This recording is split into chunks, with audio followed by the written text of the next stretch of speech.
దేవునికి స్తోత్రం. కూడా వచ్చిన మీ అందరికీ కూడా ప్రభువైన యేసుక్రీస్తునామములో వందనం తెలియజేస్తూ ఉన్నాను. నేటి ధ్యానం కొరకు దేవుని యొక్క వాక్యాన్ని చదువుకున్నాం. యోహాను రాసిన సువార్త 5వ అధ్యాయం 6వ వాక్యాన్ని మనం చదివినట్లయితే, యేసు వాడు పడి ఉండుట చూచి వాడప్పటికీ బహుకాలం నుండి ఆ స్థితిలో ఉన్నాడని ఎరిగి స్వస్థపడకూర్చున్న వాడిని అడగగా.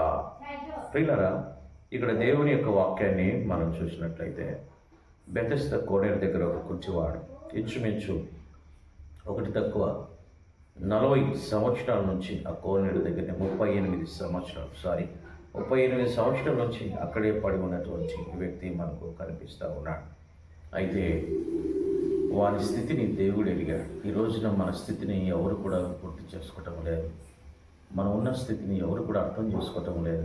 రోగంతో ఉన్నప్పుడు, బలహీనతో ఉన్నప్పుడు, అప్పులతో ఉన్నప్పుడు, బాధలతో ఉన్నప్పుడు మన స్థితిగతులు ఎవ్వరు కూడా అర్థం చేసుకోవటం లేదు. అయితే ఒక దేవుడు ఉన్నాడు. ఆయన నీ స్థితిని అర్థం చేసుకున్నటువంటి దేవుడు. వాడిని అర్థం చేసుకున్నాడు, ఆ వ్యక్తిని బాగు చేశాడు. ఈరోజు నీ జీవితంలో కూడా నీ స్థితిగతులంతా అర్థం చేసుకుని నేను బాగు చేసి నేను స్వస్థపరిచి నీకు ఆరోగ్యం ఇచ్చి నీకు క్షేమంతో నింపడానికి సమర్థుడు, శక్తి కలిగిన దేవుడు.